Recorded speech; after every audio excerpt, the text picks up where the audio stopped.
You're listening to CFRN, the Christian Financial Radio Network. Good afternoon, traders, and welcome back to the CFRN E-mini Futures Cast.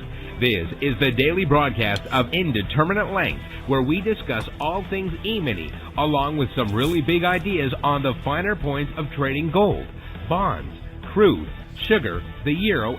Joining us today, Mr. Michael Borg.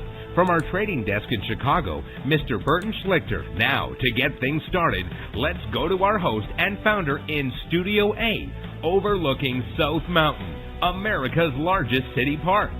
Here's Dwayne.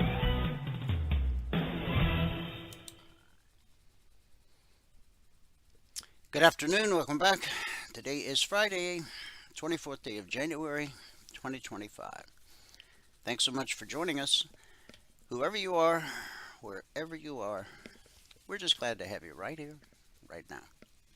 We do 2 live broadcasts every trading day. The first live broadcast is our live training room. That's reserved for members only and those who are taking their 1-week free trial. If you haven't taken your 1-week free trial, when Michael comes on in a bit, he will walk you through step by step a couple times exactly how to take the trial. No credit card required. Now, when the live training room ends each day at 11:30 a.m. Eastern, we take a 30-minute break and we come back for this broadcast, the afternoon broadcast, which, unlike the morning broadcast, this broadcast is open to the public. Everybody, everywhere on planet Earth with an internet-connected device. There is 2 different ways you can join this afternoon broadcast live. The best way, you only have to do it once. Go to mytradingiq.com, scroll down the page to where it says Noon Broadcast.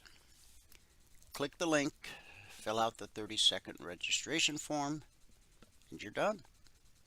What will happen going forward, every trading day, you'll get an email about an hour before this broadcast starts. In that email, there's a link.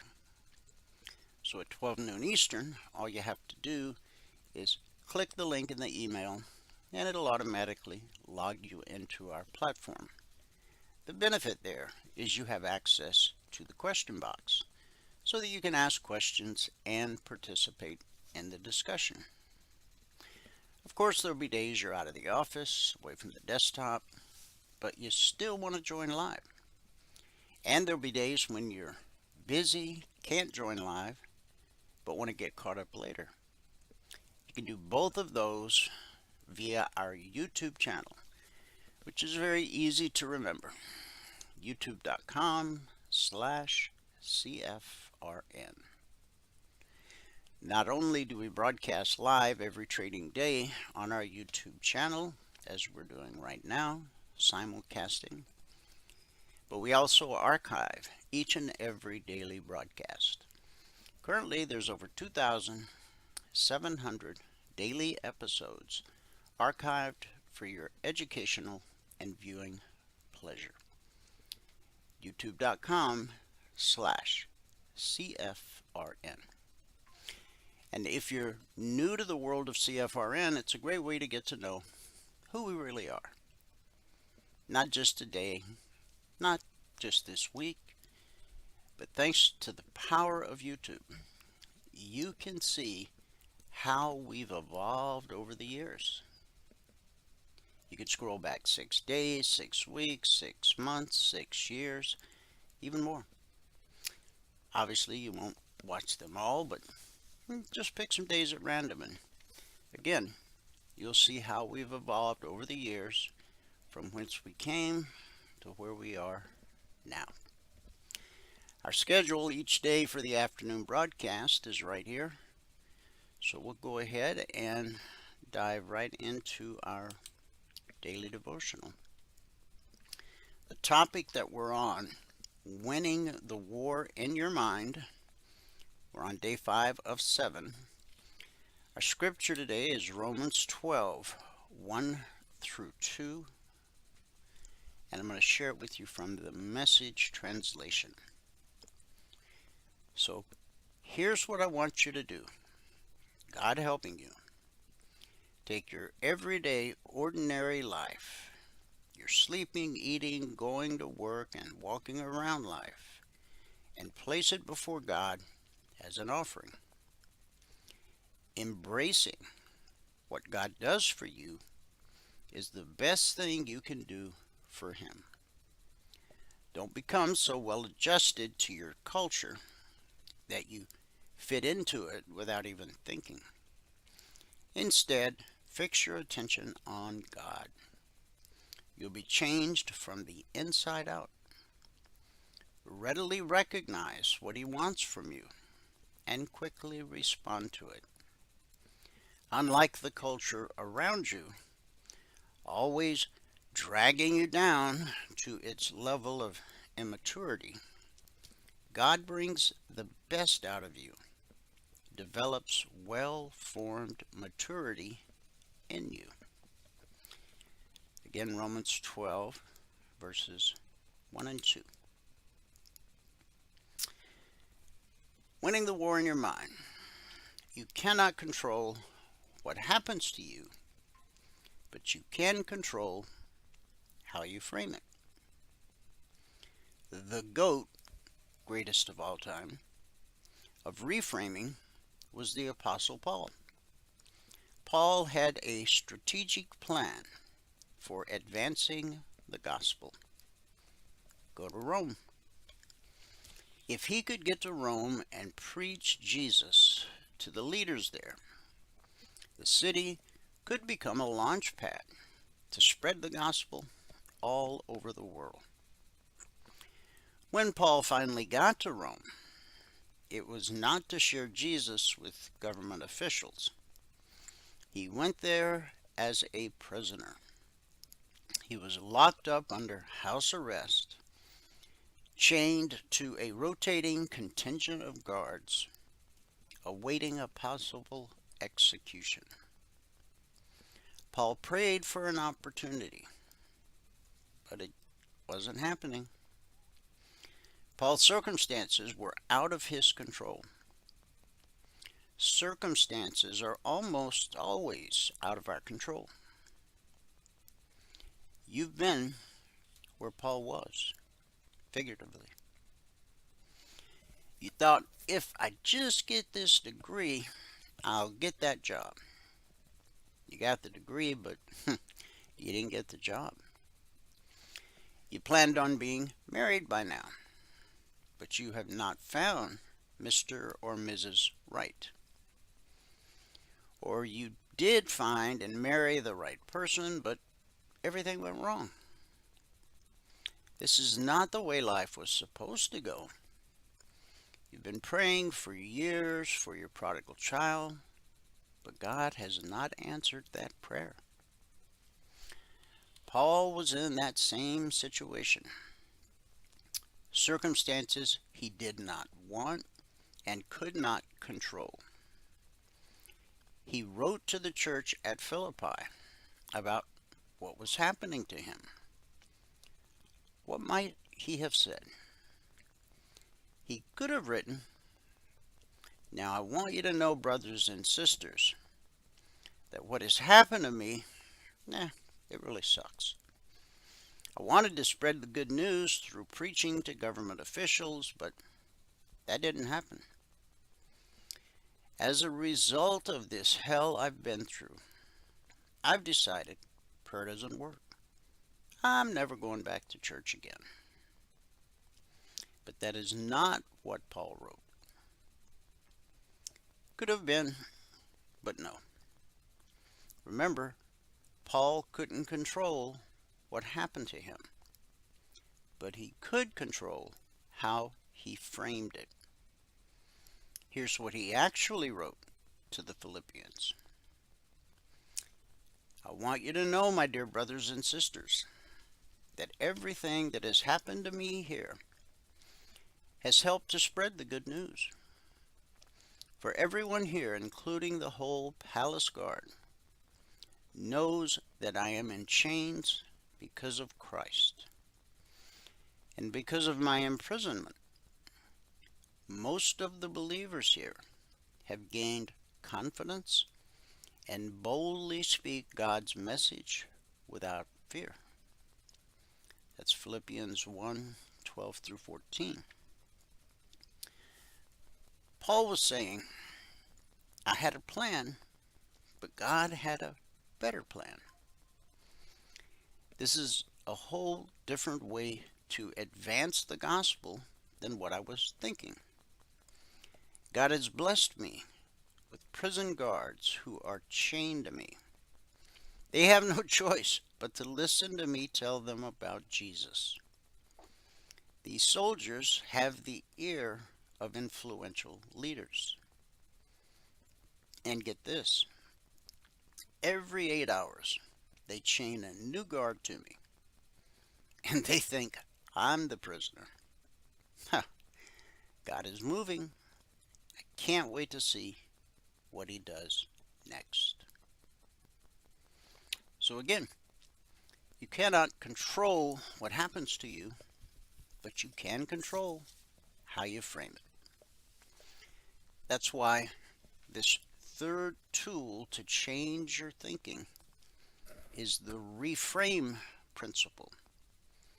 Reframe your mind, restore your perspective. Let's pray.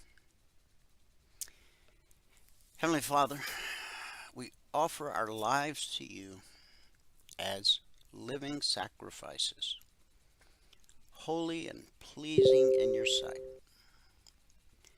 Transform our minds so that we no longer conform to the patterns of this world, but are renewed in your truth.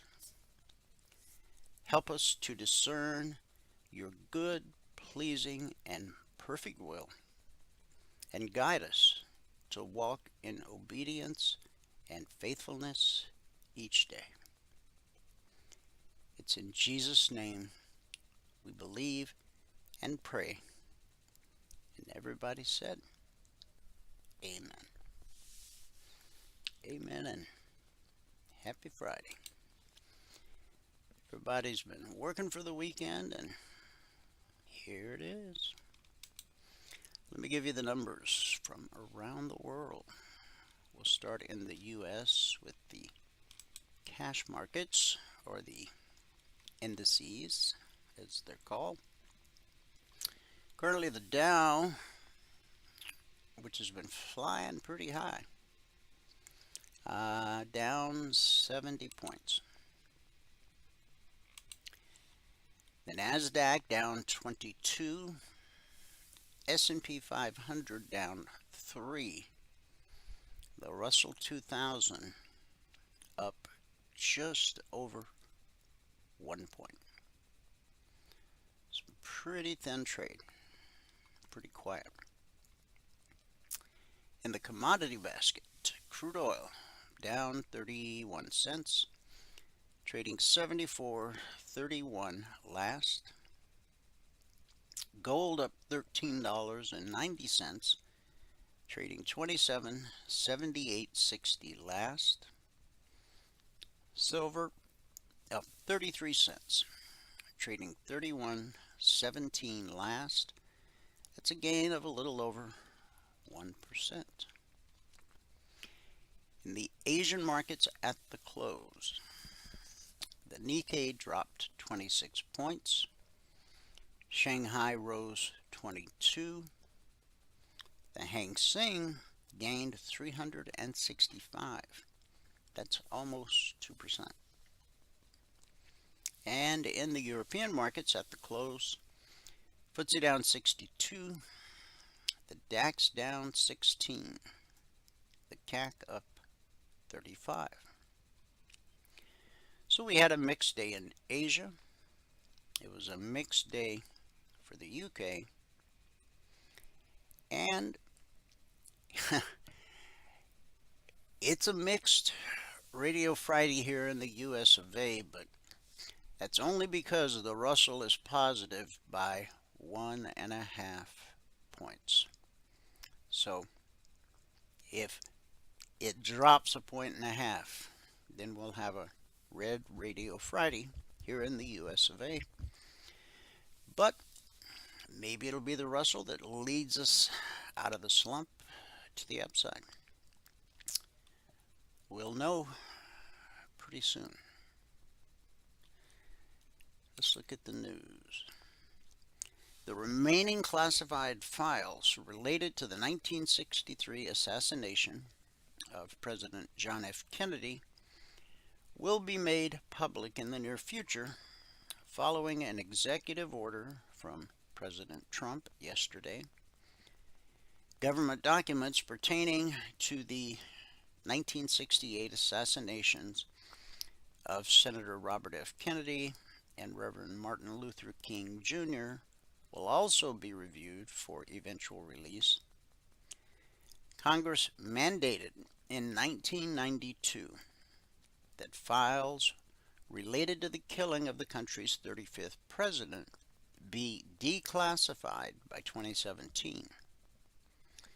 Well, that deadline was missed, and files, many with numerous redactions, have been released in batches over the past 7 years. Officials have said 97% of more than 5 million documents related to JFK's assassination have been made available so far. The assassination has spurred, of course, numerous conspiracy theories over the decades, in part because the motives of the shooter, Lee Harvey Oswald, were never publicly determined. Separately, Robert F. Kennedy Jr., Trump's nominee for health secretary, has suggested the CIA may have played a role in the death of his uncle and father. Now, you probably have your own conspiracy theory. That may be it. I don't know. I think it has more to do with the fact that President Kennedy wanted to return the printing of the money to the U.S. Treasury, where our forefathers intended. And when he started talking about doing away with the Federal Reserve, he was done away with. So, again, there's many conspiracy theories out there, so you can pick the one that floats your boat, whatever makes the most sense to you. A strong dollar can wreak havoc as it makes U.S. products more expensive abroad. But the greenback's rise has been a tailwind for the major airlines as U.S. travelers head across the pond where their dollar stretches further.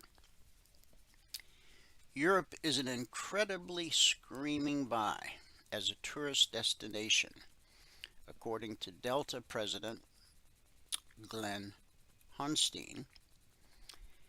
People are finding that, particularly in southern Europe, the weather is actually pretty nice in the winter, and the streets aren't as crowded, so it's not a bad time to go. The sentiment was echoed across the major carriers, which all posted records for their last quarter.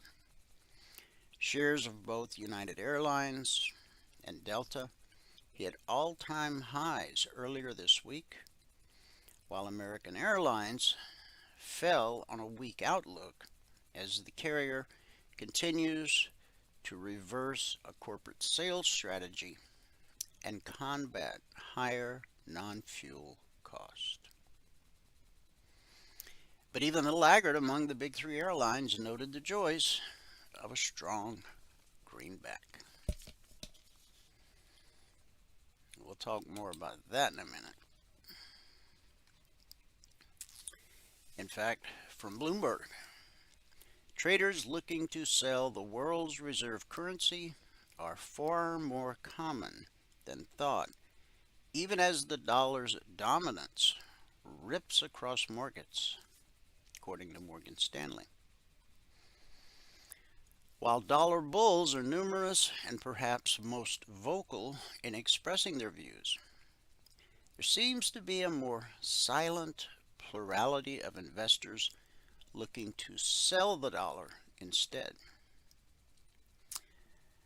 One strategist, David Adams, wrote in a note, "Many have dry powder and are waiting for a sign to enter short positions. The catalyst may be near."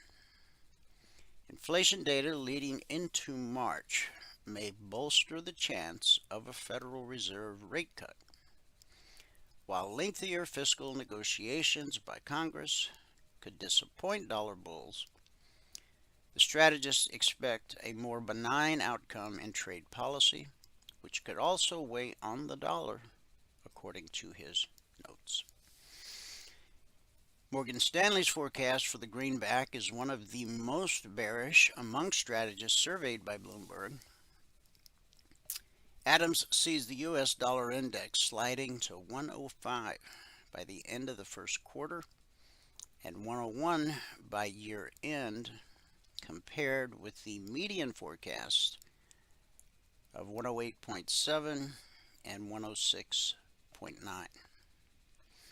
Investors, including hedge funds, have piled into bullish dollar positions on views President Donald Trump's policies would smack peer currencies, fuel price pressures, and keep U.S. interest rates elevated. That raises the risk of large market swings should the greenback reverse course. There's quite a lot of dollar positive risk premium in the market that has scope to unwind, Adams said in his interview. Now, we all, most of us, heard Trump say interest rates have to come down right away. So, like I said yesterday, he and Jerome are about to have a bit of a dogfight, I guess. A warning on the world's biggest stocks from one of the biggest names on Wall Street, Ray Dalio.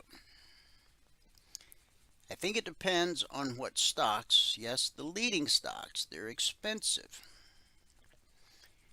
Dalio says the Magnificent Seven names, such as Nvidia, Amazon, and others, have become so expensive. If the 10-year yield continues to rise, as Dalio expects, these top momentum names could be hit hard. If you have an interest rate rise when it's relatively expensive, it's not likely to be good. Rotation is the important consideration. Dalio stepped down as CEO of Bridgewater Associates in 2017 and handed over control of the firm in October of 2022.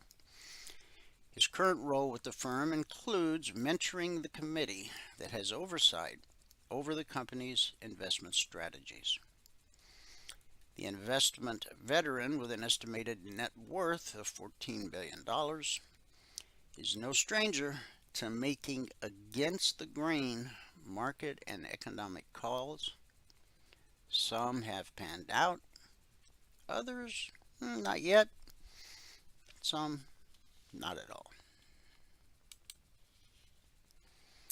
Meta is turning up the heat on the AI competition. Today, CEO Mark Zuckerberg announced that the company plans to pour billions more into its artificial intelligence development efforts, construct a massive new data center, and launch its Llama 4 foundation model in the coming months. Meta stock was up less than 1% following the news.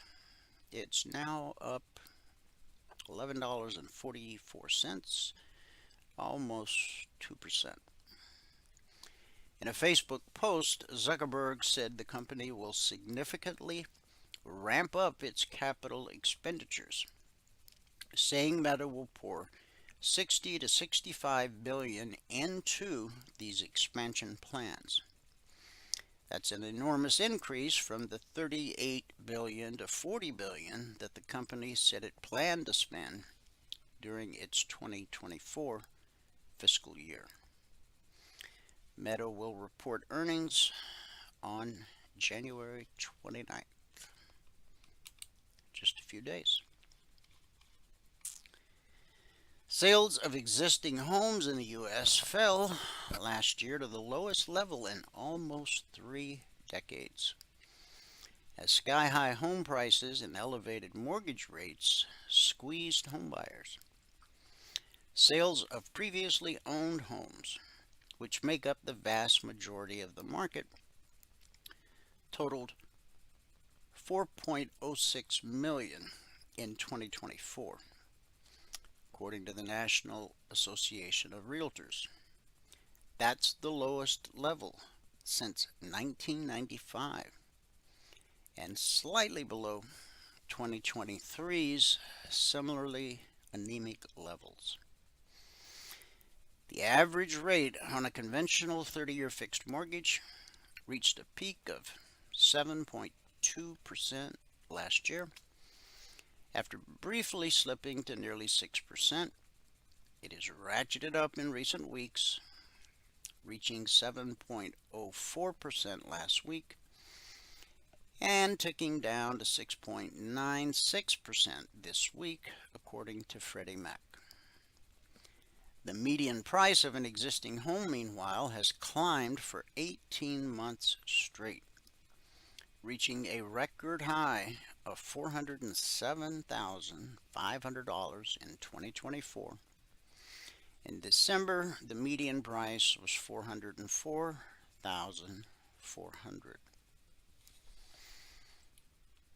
And last on the docket,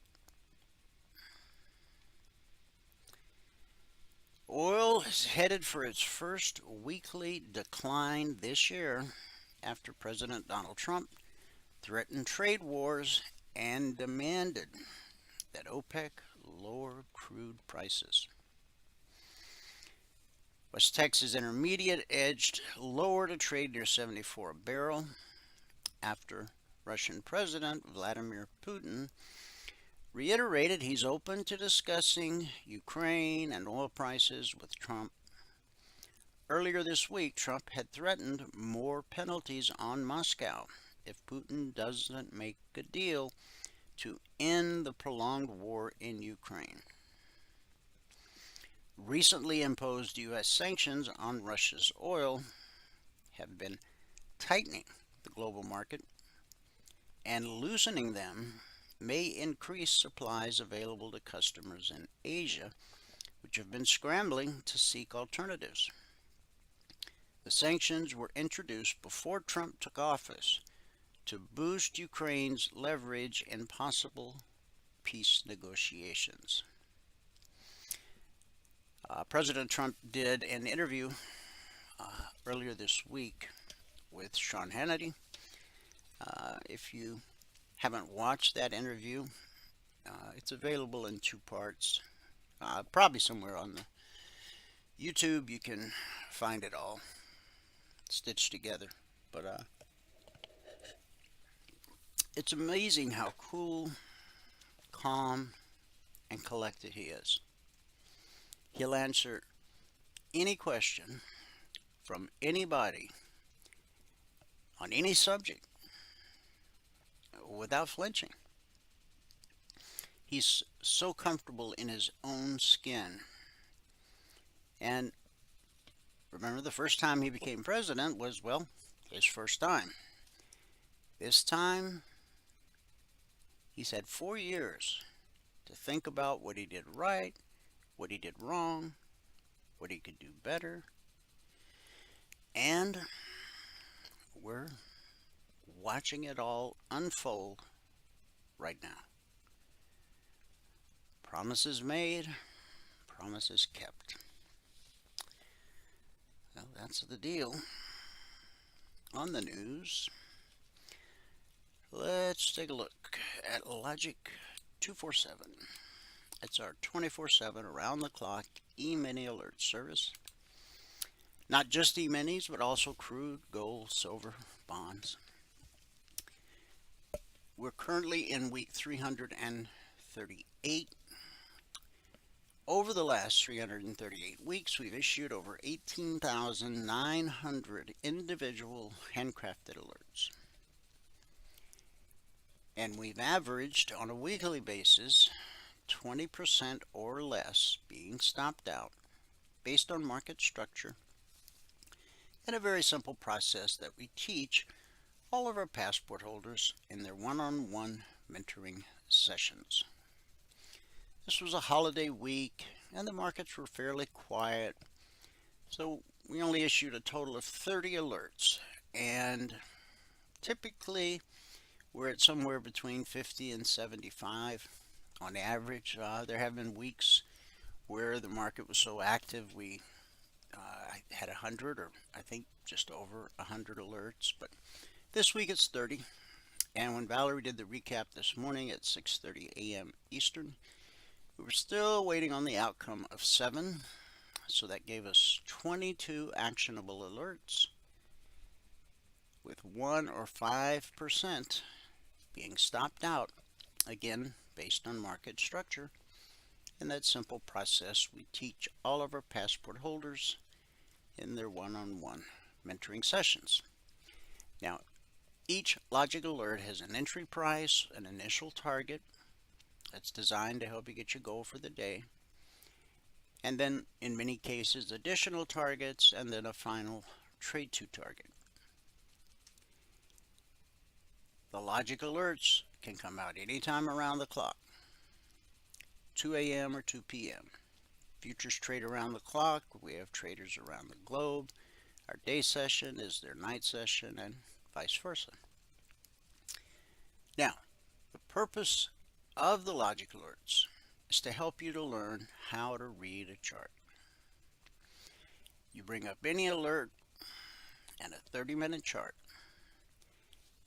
Start drawing horizontal lines at the entry price, the initial target, the additional targets, and you'll start to see how price flows. You want to get to the point where you can look at any chart of any market in any time frame, and along with our humble set of indicators, instinctively know what the next high probability move is.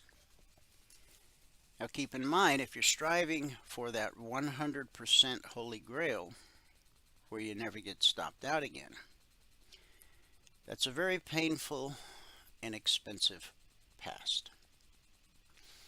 I mean, it's in the numbers right here. 338 weeks, over 18,900 alerts. The average is 20% or less getting stopped out on a weekly basis. I think last week we were somewhere around 7 or 8%. I would say the average is probably somewhere between 15 and 20, but for 338 weeks we've held the average of 20% or less. So yeah, again, you can trade them, but make sure you use them for the real purpose, which is to help you become a trader, to help you understand where to expect potential resistance, where to expect potential support, and how to find the windows of opportunity in between. If you do that, it will make your life simpler. Trading is not easy. It can be simple. Now, long before we had the Logic 247 alerts, we had our original alert service, the concierge trade alerts, and they're different. Number one, they don't come out around the clock. Last night I got them posted 5 minutes before the open. I strive to get them out 5 minutes before the open. Every day. But some days life gets in the way. I think we had one or maybe 2 days this week where, in fact, was it yesterday? Yeah, yesterday they came out an hour after the open. The Globex market opens at 6 p.m. Eastern. But last night they did come out 5 minutes ahead of the open. So what that means simply is that all of our members and all of our trial members had all of these targets 5 minutes ahead of the open. Bonds, silver, gold, the NQ, crude oil, the Russell, the Dow, and the S&P 500 Emini futures. So let's go take a look. Oh, by the way, if you're a member or trial member, read this information up here. Make sure you understand it. If you don't, ask. I'll be happy to explain it to you or answer your question. But the key is, everyone had the targets 5 minutes before the open. Fortunately, it's been a pretty quiet session, so we'll still go take a look at the charts. And Michael will join us here in about 15-20 minutes and give us a recap of what happened in the live training room this morning. And then we'll do a little live trading on the TradingView platform. And if you missed the members only workshop last night, if you're a member, you should take a look at the video that's posted in the channel, because Bert came in and joined us for an hour and kind of went over the whole new CQG thing that we're all facing. You know, we've been on the DT Pro platform now since 2008. So CQG is a whole different animal. It can be customized to a degree to kind of look like the platform you're used to, but it's definitely different. And so Bert spent an hour with us, kind of going through the key things that you need to know. So if you're a member, be sure and watch that video if you weren't there live last night. Now this is the definition of a quiet day. Okay, we got a little doji. Look at yesterday. Remember yesterday at this time we were struggling right at the 62% fib extension. The 100 is up here. Now notice the step line. Okay, it's starting to angle to the right. Okay. Now, I mentioned yesterday that the step line had gotten directly above blue and climbing. When the step line goes from the left side of blue and climbing, as you see right here, you got the step line, blue and climbing. The step line's on the left. Once the step line crosses to the right side of blue and climbing, that's when we expect a retracement back to the BBC. Price always reverts to the mean. In our case, the mean is green. Call it the BBC. It just stands for bull bear cross. When price crosses above the green line, we're bullish and anticipate higher prices. When price crosses below the green line, we're bearish and anticipate lower prices. Pretty simple. Price travels in legs, not a straight line. You get a leg and a retracement, a leg and a retracement, a leg and a retracement. Now, the pullback holds more often than not.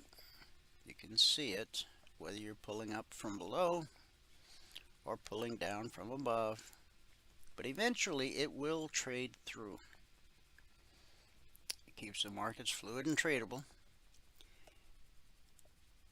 This move down was pretty short-lived, 1, 2, 3, 4 days. And on the 5th day, we popped back above the BBC. And then at the end of that bullish run, we got a nice little doji, not unlike this little doji we have right here. That sent price back to the BBC. Again, price always reverts to the mean. The pullback held for 5 consecutive trading days and went on to put in the all-time historic high on December 6 at 61.7875.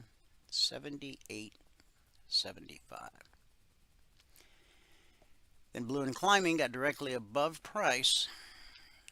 When that happens, it becomes potential resistance. Why? Because it's most likely on its way to becoming red and falling, which is bearish. And that red and falling took us right through the BBC. And then we hit this area that we highlighted, oh gosh, it's been a month or two ago now, in the members only workshop, and that area held a support here and here, and right here we spiked down. This was a red candle all the way down to the 38% fib retracement. When you hit a fib retracement on a daily chart, you expect a pretty good bounce. This has become more than a bounce. It's turned into a full-fledged Trump rally. Now, is this marking a potential high? Well, 61.62 and a quarter, possible. Over here we had 61.6975, and then here we had 61.7350. So that high will probably be the next one that gets challenged. 62 and a quarter.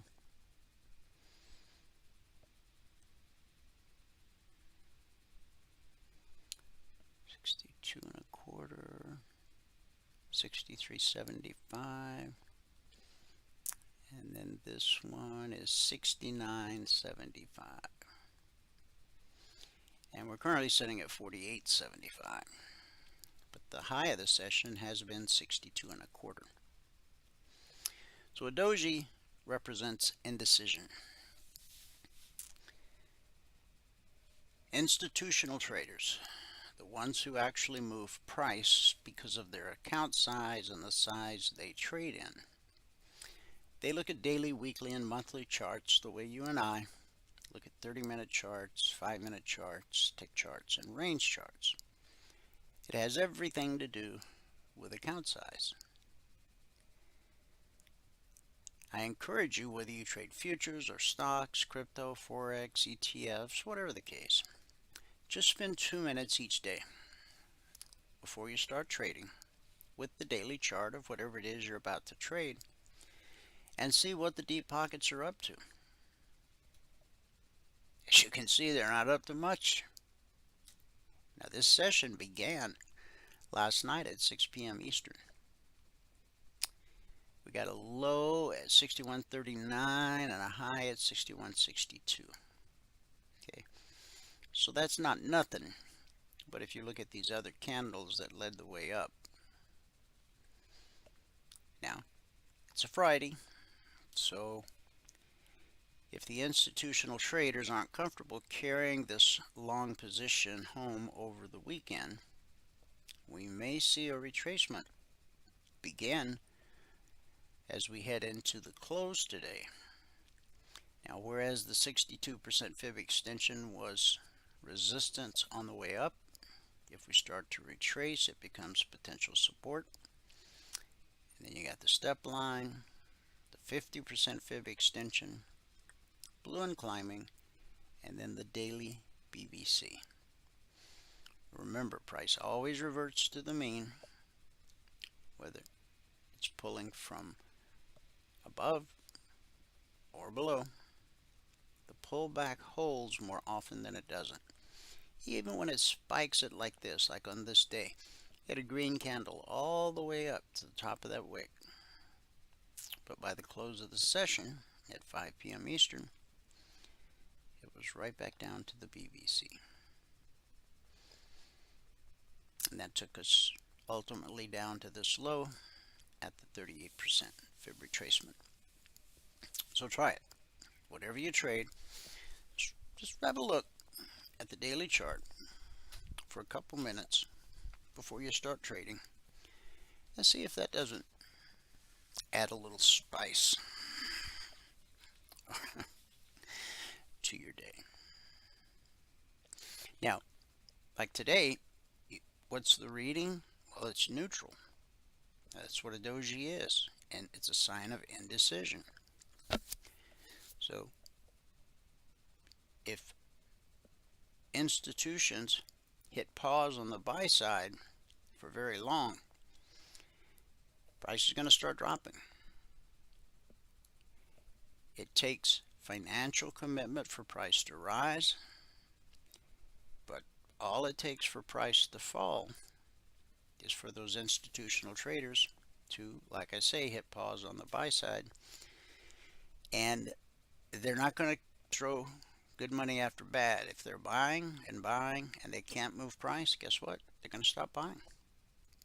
At which point the institutional traders that specialize in short selling, they'll come out of the woodwork and do their best to drive price down. Okay. So we had a huge leg up, a 38% retracement.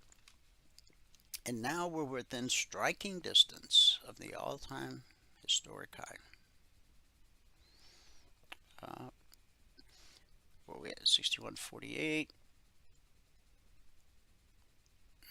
So we're about 30 points right now from the all-time historic high that was put in on December 6th. Now the logic alerts and the concierge trade alerts are all created on the 30-minute chart.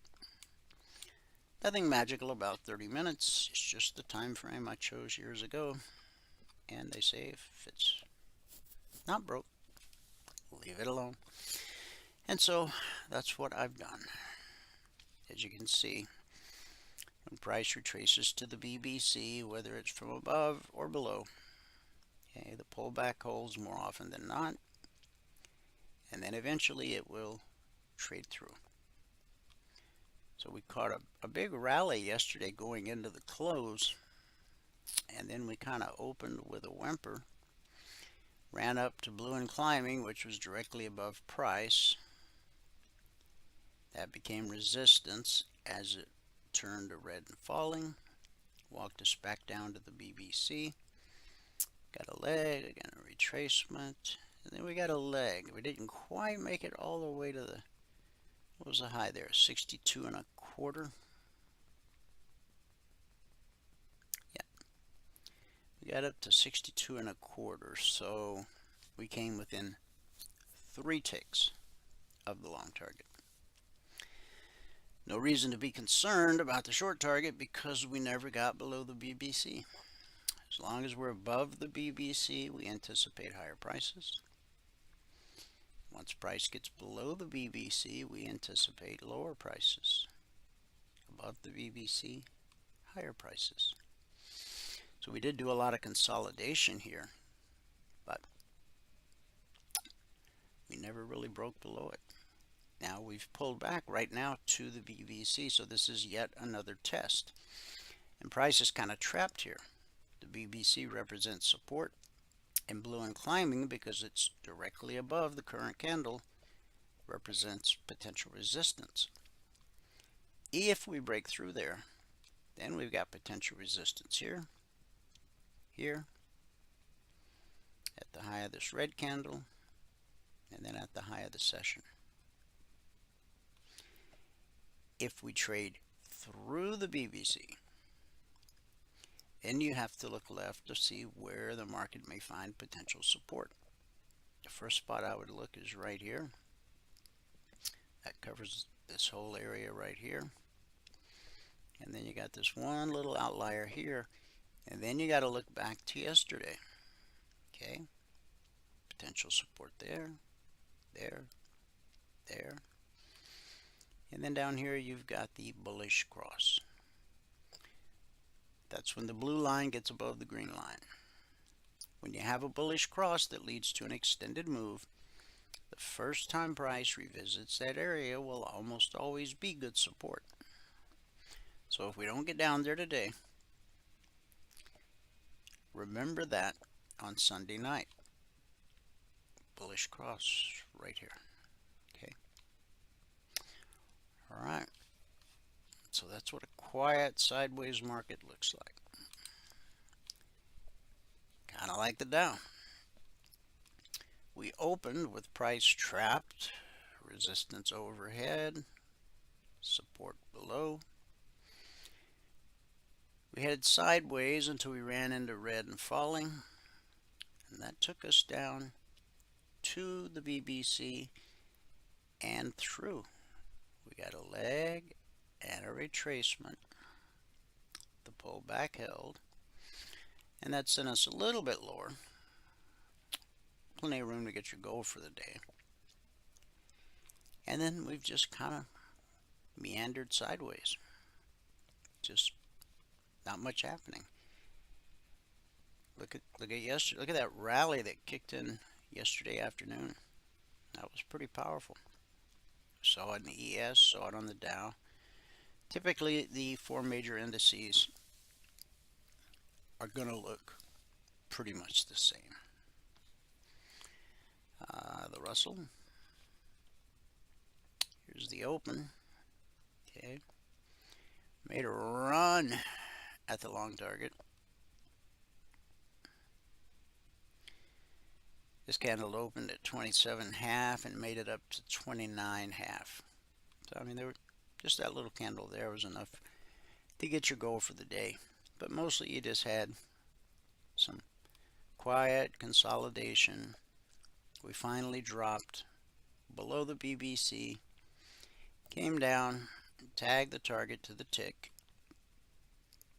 Here's the bullish cross. Bullish cross led to an extended move the first time price revisited that area. Good support. Happens again and again. Now this high today where we spiked the long target, we've hit the short target and the long target.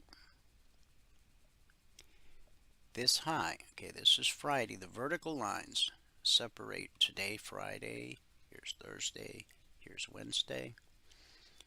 We failed to take out Wednesday's high. We took out this high, and we took out that high, but we failed to take out that high. So that's a sign of weakness. Okay. We're printing a red candle. We're coming down to the BBC and blue and climbing. That's support times 2. Right below that, you got the weekly zone. And it's possible we see the short target again today. The weekly zones are published Monday morning at 6:15 a.m. Eastern. We've published them for our members and trial members for 15 plus years. December of last year marked 15 years that we've published the weekly zones. And once they're published Monday morning at 6:15 a.m. Eastern, they're carved in stone for the entire week. They do not change. When price encounters a weekly zone, one of 3 things will happen. Consolidation, rejection, or the slice. That's when price slices through a zone on the 30-minute chart like it's not even there. Now, there's an example. When that happens and it runs out of steam, price will typically retrace to the zone it sliced through and then continue in the direction of the slice. When price drops to a zone, we expect support until proven otherwise. When price rallies up to a zone, we expect resistance till proven otherwise. On the NQ, here's the open. Again, we attempted higher, but blue and climbing got directly above price. We We spiked above it, but this high here certainly failed to take out that high. Okay, so we come back to the BBC, market bound resistance here, right at the spot where the step line crossed blue and climbing. Okay, sent us back to the BBC where, like the other markets, we just consolidated, and then we got a little burst of energy right before the open. That's the 9 o'clock candle. That's the 9:30 candle. It's a pretty small candle for the open, the Wall Street open. It attempted to stretch up. It made it as high as 22.078, and the target was at 0.93. Now we're coming down through the weekly trading zone, and we're headed for the short target, which is based off this bullish cross right here. All right, Michael is here, so we will pick up with crude oil when I come back. Michael's going to give us a recap of what happened in the live training room, and then we'll do some live trading on TradingView, and then we'll complete the recap we were just on and wrap things up with our good word for the day. Excellent. All right, looks good. All right, let me move stuff around. We're on this other monitor.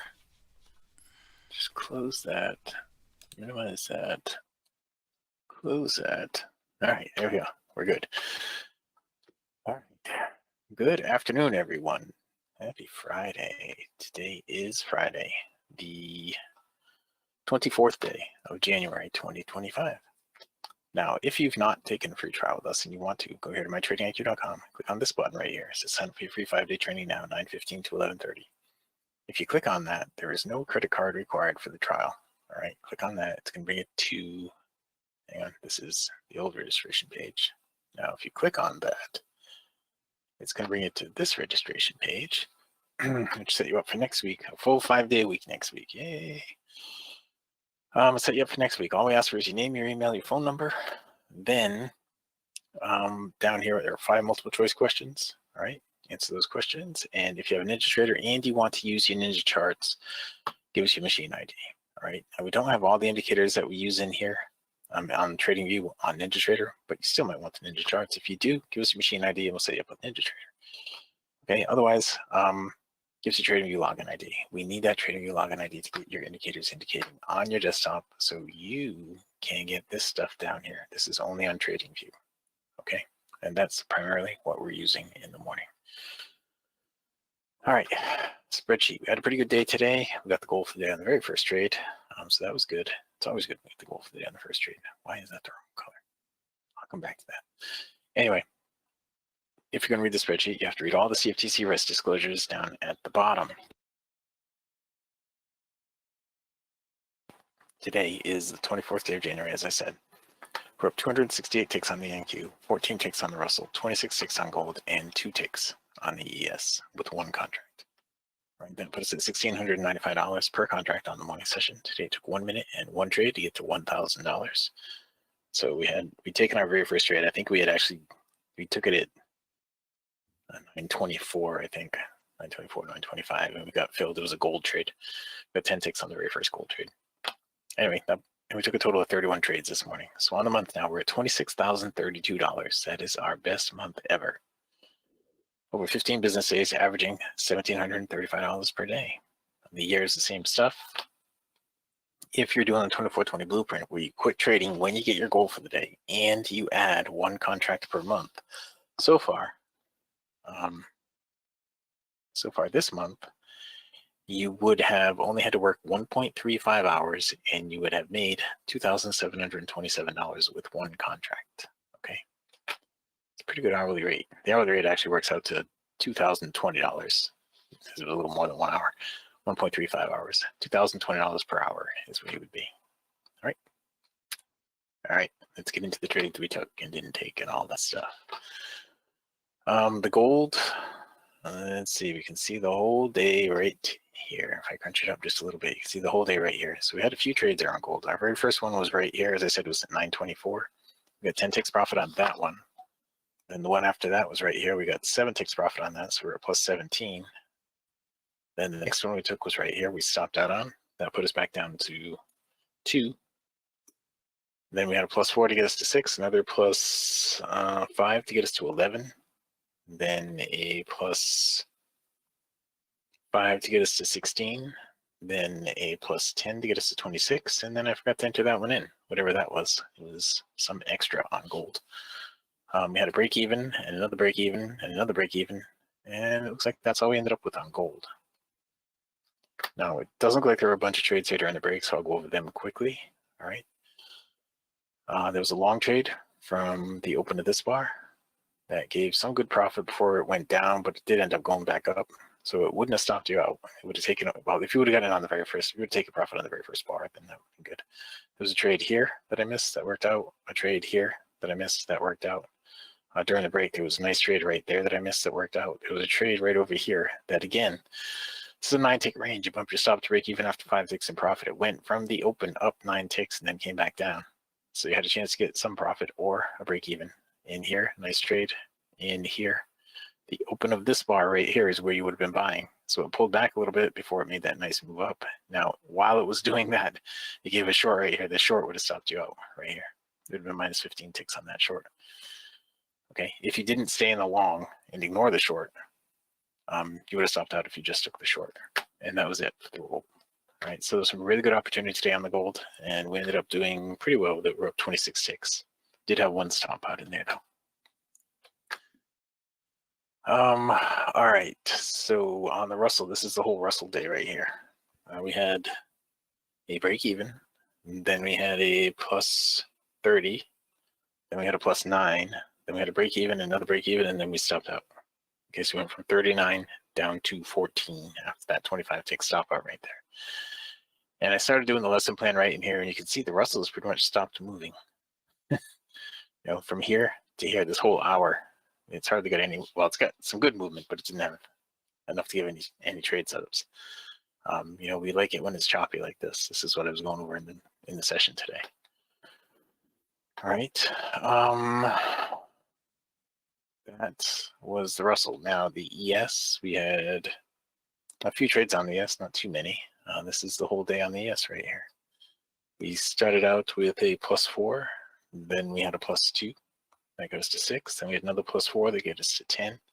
Then we stopped out. That got us back to 0.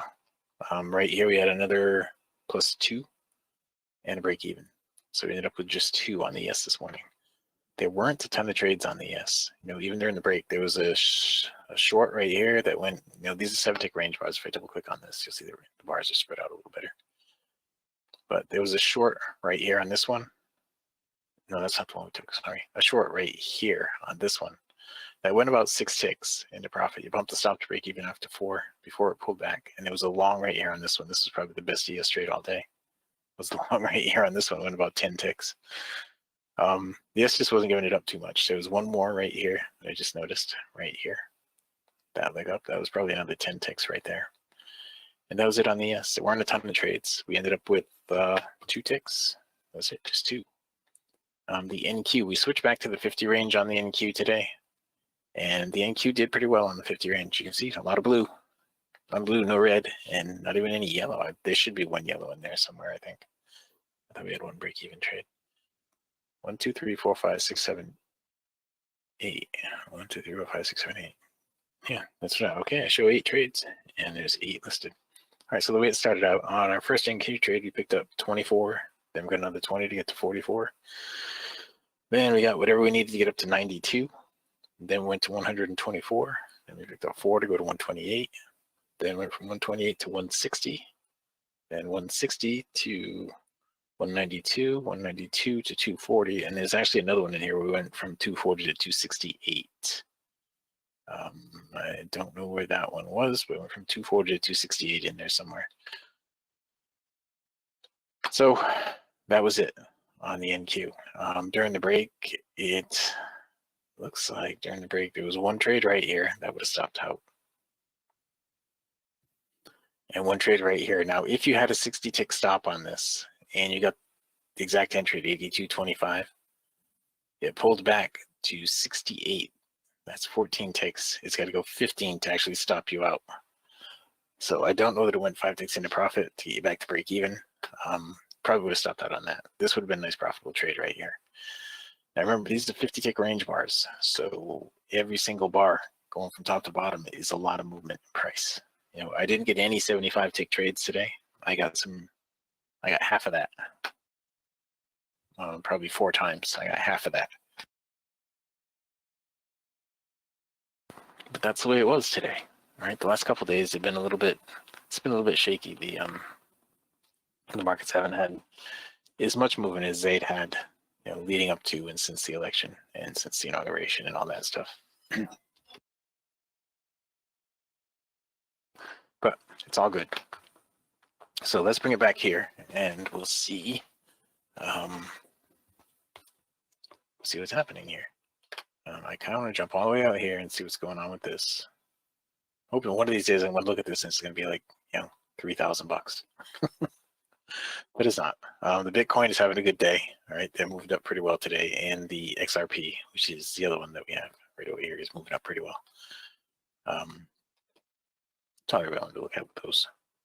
Go back in here now, and we'll see if you have any trades. What we're looking for those of you guys who don't know, or anybody that's just coming on in the YouTube live stream, if you're just coming on in that and you haven't taken a trial, go here to mytradingiq.com. Click on this purple button right here. There's no credit card required for the trial. Click on that purple button and you'll be sent to this registration page. Just fill out the form. There's no credit card required. You don't see anything in here that says Visa or MasterCard or anything like that. Just get in there, click the button, fill out the form, give us the information we need to get you set up so your indicators can start indicating on your desktop. Okay. That's a lot of talking. All right. So, does anybody have any questions? I don't see any questions. I see one amen from Rico. Not sure who all is in here today. Stephen S., you didn't answer my question this morning when I asked you if you had, if your YBR was fixed. Bob B., you haven't responded to any of the emails that I sent to you. And Larry, pretty sure you had an email sent to you that you didn't respond to either. But anyway, we'll wait for trade setups. The closest thing we have to trade setups right now is going to be here on the ES because the blue is leading the way down, and over here on the gold because the blue again is leading the way down. Okay.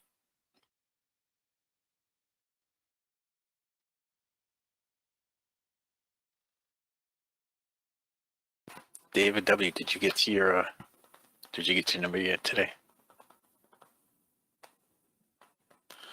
All right, you see how they went together here on the NQ? That's not a trade. The black and the blue went together.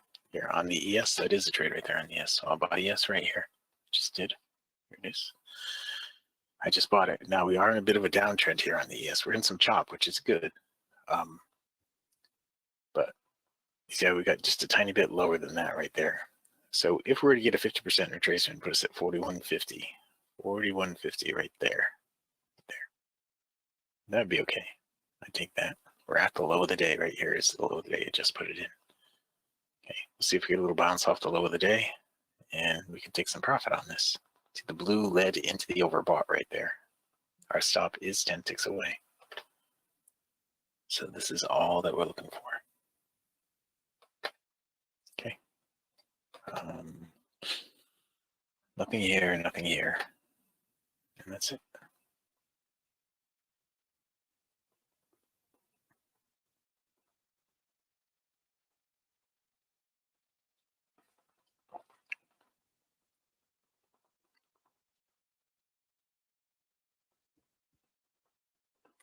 You need 4 ticks in profit to bump the stop to break even. All right, now those of you guys that were in the morning session with me today, I kind of explained why I was thinking that level right there.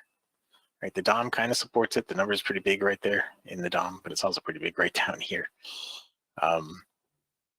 But what we should see is a retracement of this leg down. Okay, some sort of retracement of that leg down. Now it's put in a lower swing, so it could just keep going down right here. It may not. We'll see if it goes 4 ticks in a profit. We're not going to have any risk on this trade, so we'll be able to see the whole thing through. We're going to see it all the way through anyway, even if we stop out. The markets just weren't giving up a ton of trades today like they have been, even though I did take 34 trades or something like that. 31 trades this morning, 31. Yeah, we stopped this out. Okay, so it did keep going down, and it stopped us out this time. Put in a lower swing and stopped us out. So now what it should do is a leg length this big right here. All right, we should have a good run right now. We should have a little bit of flat spot down here at the bottom is what we should see. In a trade short, if it goes to full target, you let go. What do you think? Okay. You are currently in the trade short.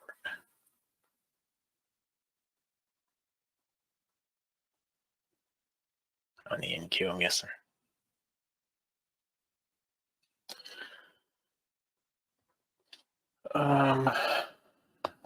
Yeah. Well, I made a picture today of the NQ on the 50 range between 9:30 and 11:30, using the 50 range with the TV trades background, and it was 11 out of 13 trades in that period. Or winning or break even. So if you're just doing the NQ on the 50 range, it should have been a pretty good day.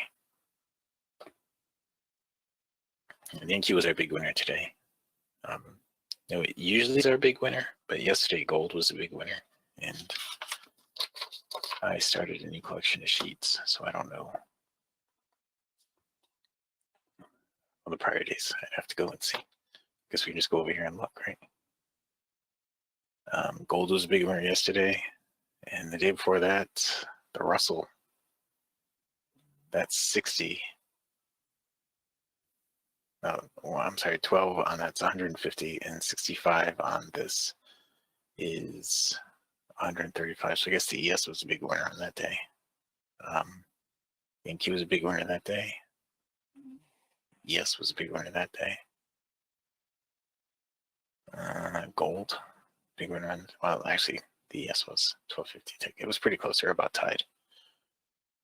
The NQ was a big winner on that day. Usually the NQ is the big winner. But every now and then you get some day that something else, like on this one, the ES was 93 ticks.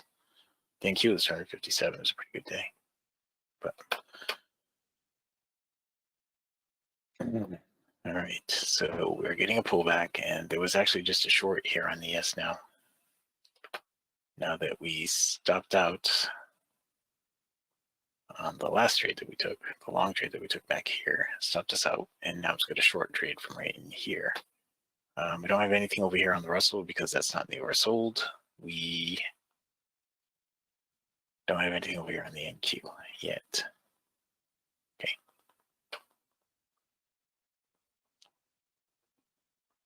Okay, so you're almost there. You just need 150 tick win, and you'll be there.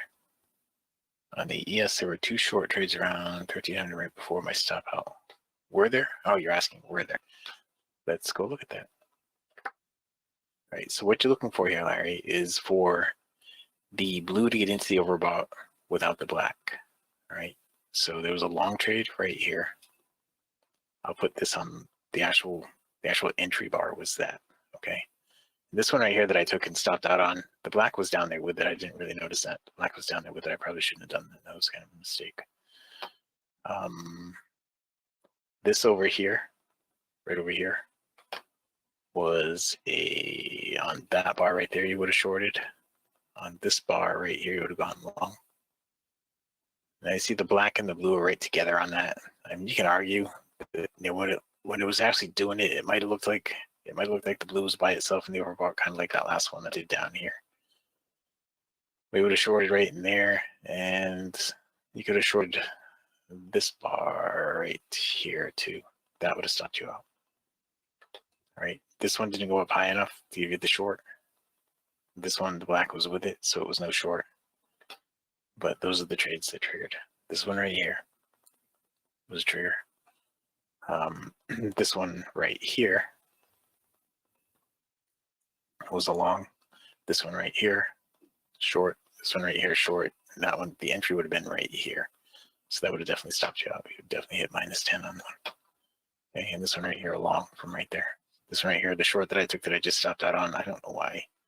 It looked different in real time. Okay, and it was just one right here too. Just right there was one as well. Okay, Kyle, are you in here? No, Bob is in here. Larry's in here. Just going to pure power there this morning. That stuff. But those are the trades on the ES. Okay. And so right now you can see we're in a downtrend right here. And so after getting this pullback, which is about 50% retracement, a little better than 50% retracement of this, you will see. Let me draw it for you. Right here. So here's your 50% line right here.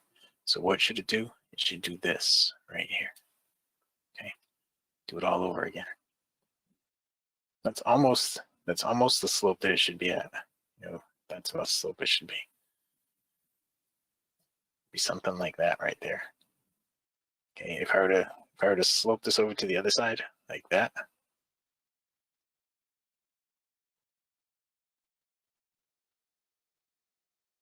like that, that's where it should hit it, right about there.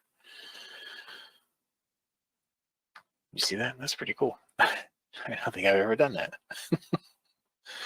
New feature. So, doing the diamond principle, that's where it should end up, right about there in space and time, in price and time.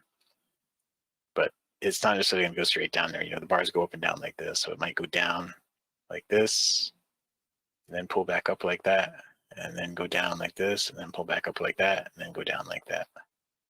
That's what we might end up seeing here. You know, I don't know. But I know that that's where it should end up going right now.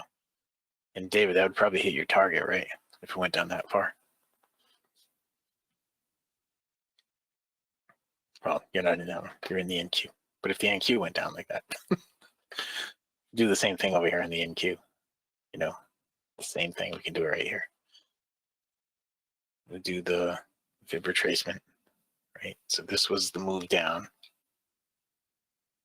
right? So what should happen is basically the same thing. It would put it down there. Let me slide this over and make it a little bit bigger.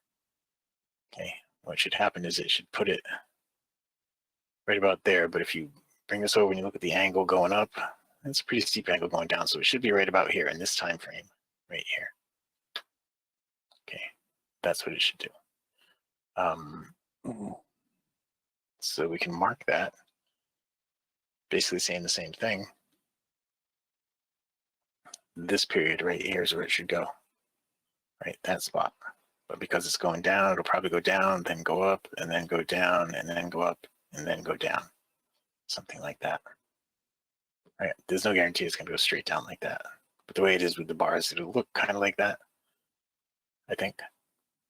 It's my projection. That's time and price projection based upon Fibonacci retracements and stuff like that. All right. Now, we don't have any trades right here for any of these things, but well, hopefully.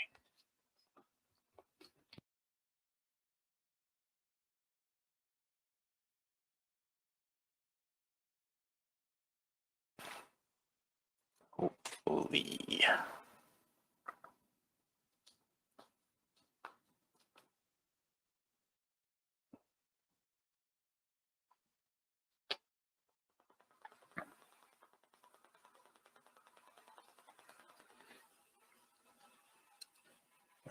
We just don't have any trades. There was one right here that I didn't notice on the gold. It would have been the open of this bar right here, the open of that bar. You'd be at break even on it right now, but you'd still be in the trade. Okay, it's actually, you can still take the trade right now because it hasn't gone into profit. hasn't gone 5 ticks into profit, so you could still take that trade. I think it hasn't gone 5 ticks into profit. Entry point should have been right here at 8.8, and it ran up to 9.2, so 4 ticks into profit. Okay.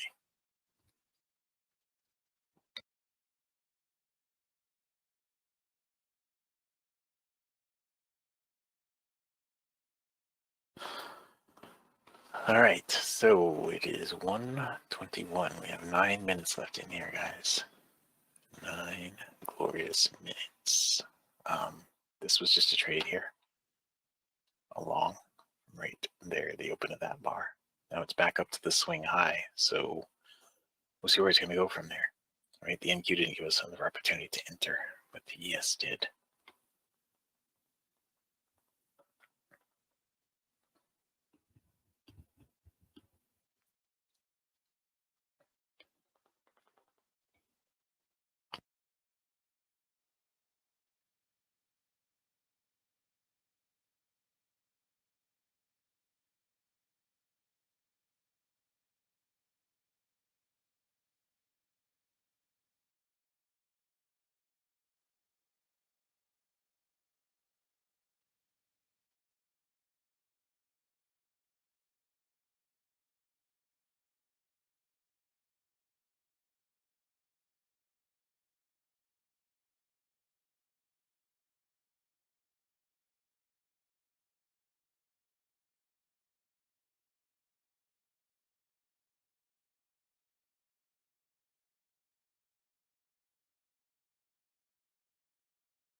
Oh my goodness, how long has it been off? Oh, okay. Yeah, these are all on YouTube, Bob. What we're doing right now is recorded on YouTube. You can go watch us on YouTube. Okay, so I took 10 ticks profit on that on the way up on the gold, and then we reversed it right up here, and we went short. All right, now the ideal spot would have been right here at 9.6. I tried to save a couple of ticks, and I ended up missing a couple of ticks. I could have gotten in up here at 8.0, but I'm in at 9.8, which is still better than the ideal spot. You know, the open anyway, it's still better than the open. So we'll let that go. But all this stuff in here, was my mic on when I was saying all this stuff, Bob? Do you remember? All you guys? I did when I redid the analysis on that. Okay, good. I just want to make sure that was on. It's just a little button on my mic, and sometimes I hit it and it shuts off on me. All right. So 125. And so far we gained 10 ticks on the long trade from over here on the gold. And now we're going to go to break even on the short from right in here. Okay.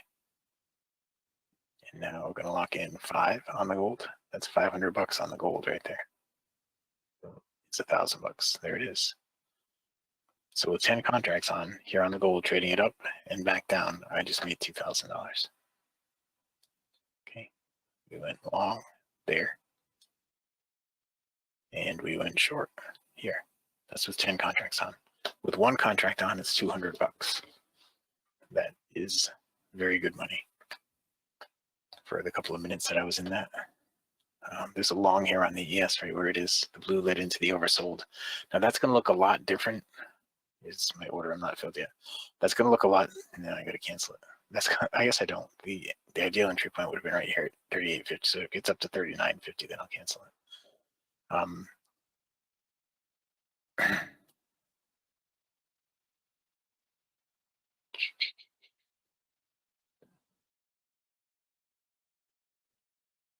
Okay, I can still try to get in here at 38.50, I guess, can't I? Okay, why don't I just get in right there? 38.25. That's 1 tick better than the ideal entry. 1 tick better than the open is what it is. So what we anticipate is that the blue line is going to turn up and get all the way up here into the overbought. Right? That's what we anticipate. We'll bump the stop to break even after 4 ticks in profit. But you can see it's gotten into a little bit of chop right here. And I know it's crazy hearing these words come out of my mouth, but chop is good. I'm locking 1 tick because we are in chop. But if it gets up here to the prior swing high, it should be right up there. Do you see the number that was up there? There's another one right here. We'll go for that one. The prior swing high is at 41.25. 41.25 is right there. Right? So we're out with a little bit of profit on that one. But you see how easy this is, right? Anybody can do this. Over here on the NQ, if this gets into the oversold, we'll have an opportunity to go long. Why? Because the black line is way up here. So if you get a down close on this bar, it'll probably push that into the oversold. In that case, you could buy it. Just get ready. Put your cursor right here in the green. Get ready to buy it. And when you buy it, it should shoot. Shoot up enough to get your stop to break even at least.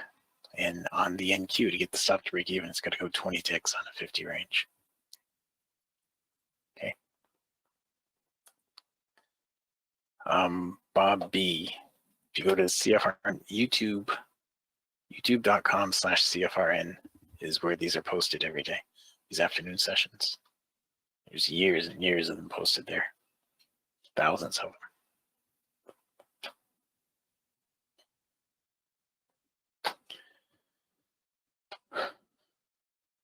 All right, it's 1:29. I guess I'm running out of time here, guys. So it doesn't look like we're going to get another trade off. I was hoping to get an NQ trade. I really want to have a short NQ trade, not a long NQ trade. Those of you guys who were watching the YBR stuff that I've been showing you, you could have shorted the YBR right here. That would have been very close to a stop out. A 60 tick stop is what we would have had on that. It would have been very close to a stop out. 60 ticks is 15 points. So it would have to stay below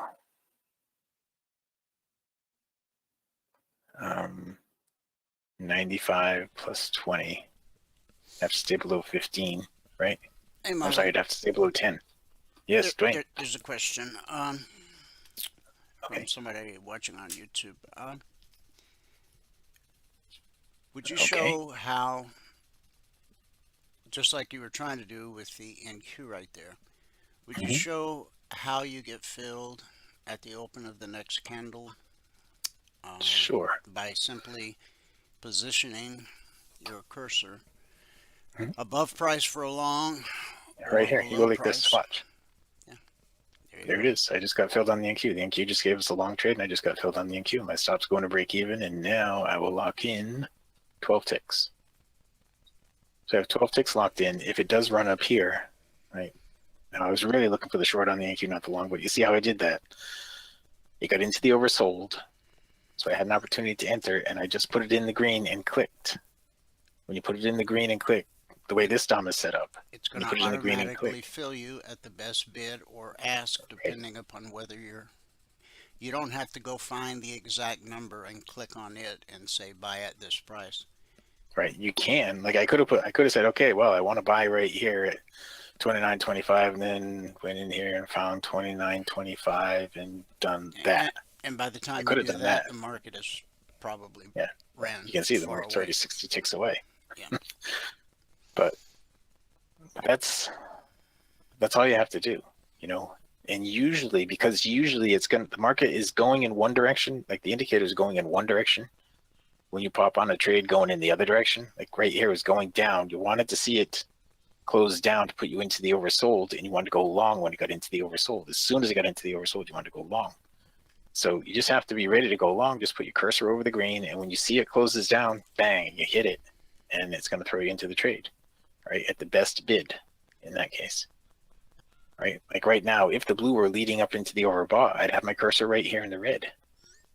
And if it closed up and it was leading, it's not going to. But if it were leading, all I have to do is hit the red when it closes up, and usually it's going to give me a better entry than the one I would normally get, because it's got momentum going in the direction opposite of what you're trading, so it's going to give you a better entry rather than entry right at the open. Okay, so we're able to pick up whatever we just got on that. I don't remember what it was. 12 ticks, I think, is what we picked up on that. Right? But 12 ticks right now, that's $5 a tick. That's $60. That's $600 with the NQ on and with the 10 contracts on. So in this session, I made a little bit on the ES. I made 6 ticks here, and I made 20 ticks. That's all per contract on the gold. So I was up almost $3,000 in this one session. With 10 contracts on, or $300 with one contract on. Either way, it's great. This stuff just keeps happening again and again and again and again. And I'm not the only one who's making money with this. A lot of people who were struggling in the past are making really good money with this right now. So I've run over my time. So let me just say this. If you haven't taken a free trial, go here to mytradingiq.com, click on the purple button right here. There's no credit card required for the trial. Just click on that purple button. Bring you to this registration page. Just fill it out.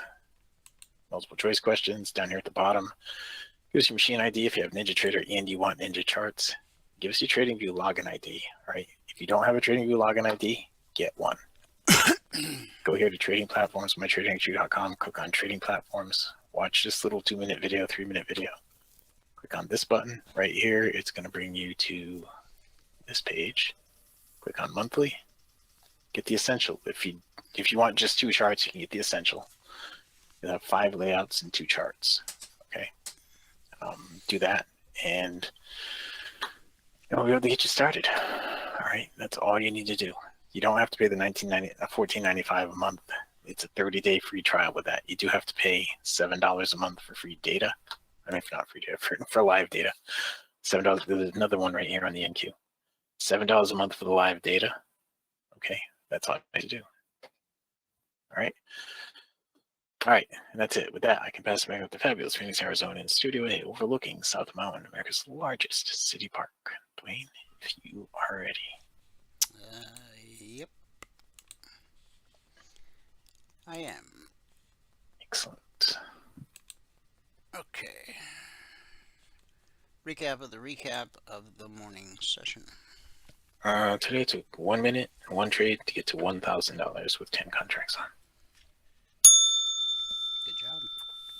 Thank you. Thank you very much. All right. Let's pick up where we left off.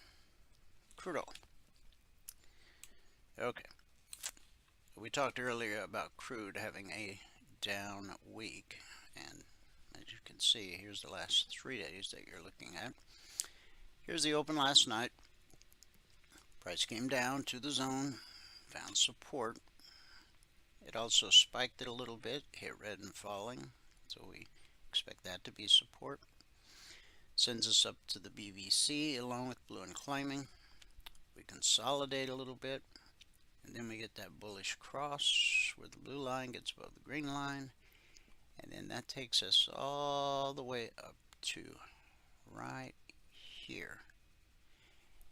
We failed to take out that high, and so price comes back to the BBC. Price always reverts to the mean. And then this high right here, 75.21. Yesterday's high right there at that same spot, 75.22. You only need 10 ticks in crude to get your goal for the day. Once price traded back through the BBC, the zone that was published Tuesday morning at 6:15 a.m. Eastern, 74.15/74.20. We found good support. That bounced us up to the BBC, and this current candle is trading right up into this area of the bearish cross. So we're probably going to run into resistance right here. And by the time this 30-minute candle closes, it's either going to be substantially higher, stuck in this spot, or it will have backpedaled below the BBC. This is the lowest zone for the week, and we've put in a double bottom there so far on the day. And right now price is struggling to get through that area of the bearish cross. All right, gold. Gold opened here last night. The targets were published 5 minutes before the open, and we traded through red and falling. This candle here opened at 27.64 half. Let's call it 65. So up to the target, that was $200 per contract traded. Price continued to the zone. The first time it hit it was resistance, and it sent it back down to the top of the long target, which became support, as it often does. Then we made it through the zone, 27.70. We got a leg and a retracement, a leg and a retracement, a leg and a retracement. And this last push up off the BBC gave us our high of the day at 27.94.8. And then we quickly reversed, got back below the BBC, and we're about to get a bearish cross right here. So we got a green candle that's moving up to the BBC. The pullback holds more often than not. Plus, we got red and falling overhead. So the area I would look for would be probably 27.70. Yeah, be conservative. 27.74 down to 27.72. 74 to 72. That's $200 per contract traded. Silver had a wild day. Here's where we opened last night, right at the BBC, and then at 8:30 this thing took off like a rocket. It took us right up to the long target. Okay, so we took out this high here. Okay, then we traded through the zone, and then we retraced. We didn't make the retracement all the way back to the zone. The zone's 31.14/15. You only need 2 pennies to get your goal for the day in silver. So we got a leg, a retracement, a leg, a retracement, and then this high right here, 31.68. Now this is Friday, Thursday, Wednesday. On Wednesday we had a high at 31.71. Today's high was 31.68 half. So we failed to take that out. That's a sign of weakness. And as you can see, we're back below the BBC. And we're sitting on top of the weekly trading zone, which we expect to be support, as it has candle after candle after candle after candle, until proven otherwise. Okay. So that covers every market, brings us back to the daily session. And at the beginning of the broadcast, we talked about that little tiny doji that was sitting there. And I mentioned that the step line was starting to hook right.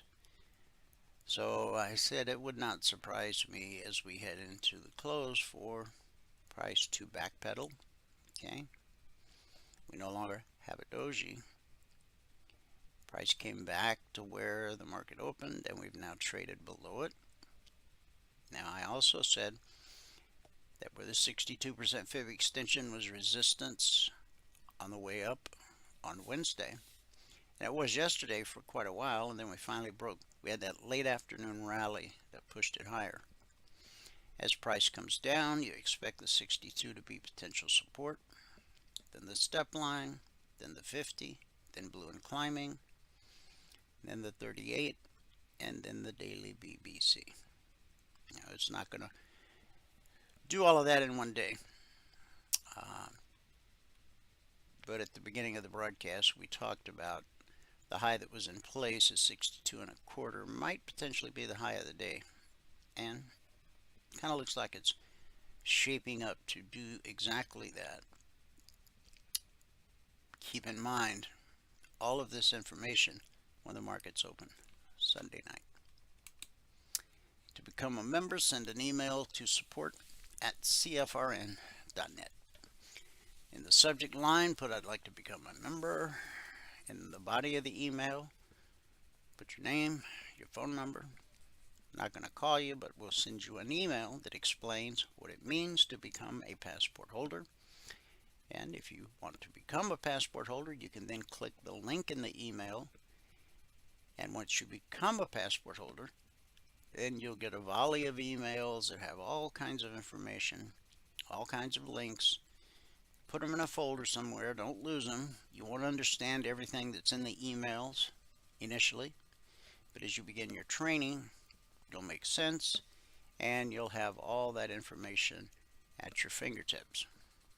Obviously, if you lose the email, we can resend it, but if it's over a weekend or if it's in the middle of the night, it's nice to have the information at your fingertips. When you become a passport holder, you'll have access to live training 2 hours every trading day in our live training room. On top of that, now that's an interactive environment. You're trading along, asking every question that pops into your head.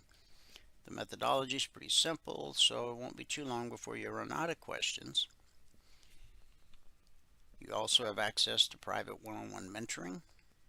There's no extra charge for that. The strategy you learn, the indicators you own as a passport holder are fluid across all markets, all time frames. Futures, stocks, crypto, Forex, ETF, it really doesn't matter. Price flows the same across all markets and all time frames.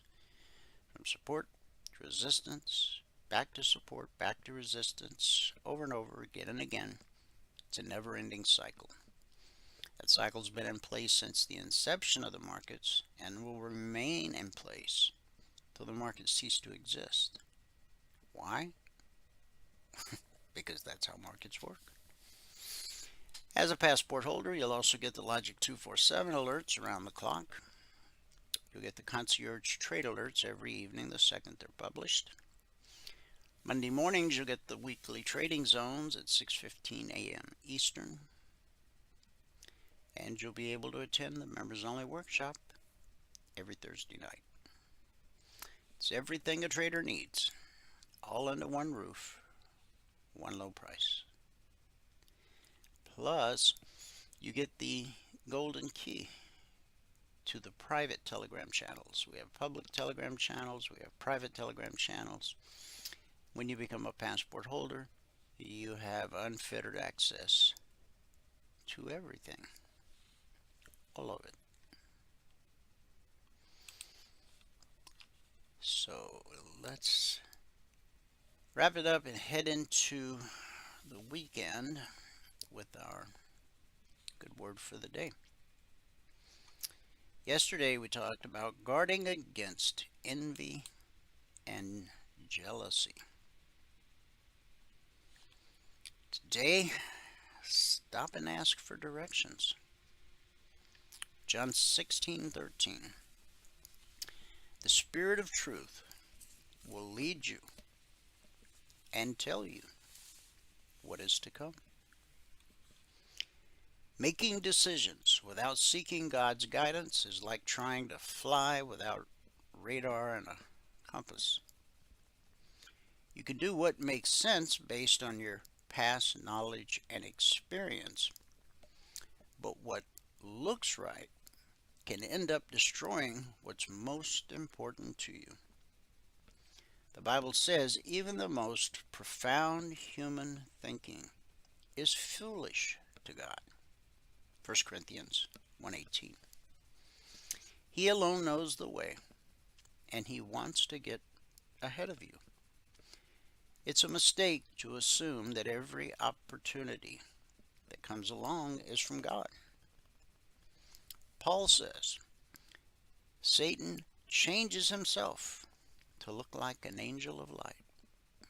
2 Corinthians 11:4.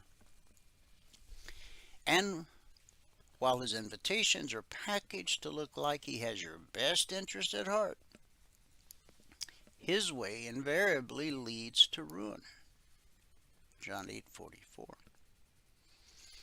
The Bible says in Psalm 119, your word is a lamp to my feet and a light to my path, to guide you in the ways of righteousness. That's why it can be fatal to pursue a path that seems right to you without first consulting him.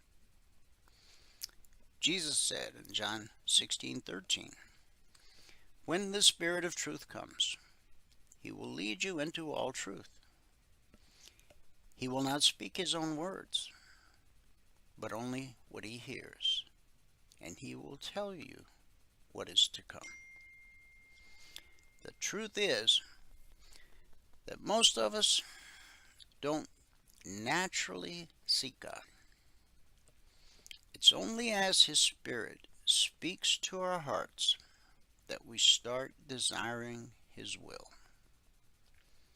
Take time to seek the Holy Spirit's direction. Trust him. He understands the ramifications of your choices. He will show you the big picture and help you stay on the right road. And that's our good word for today and for the week. Thanks so much for tuning in. Whoever you are, wherever you are, may God continue to richly bless you with his mercy and with his grace. And I'll see you at the bell.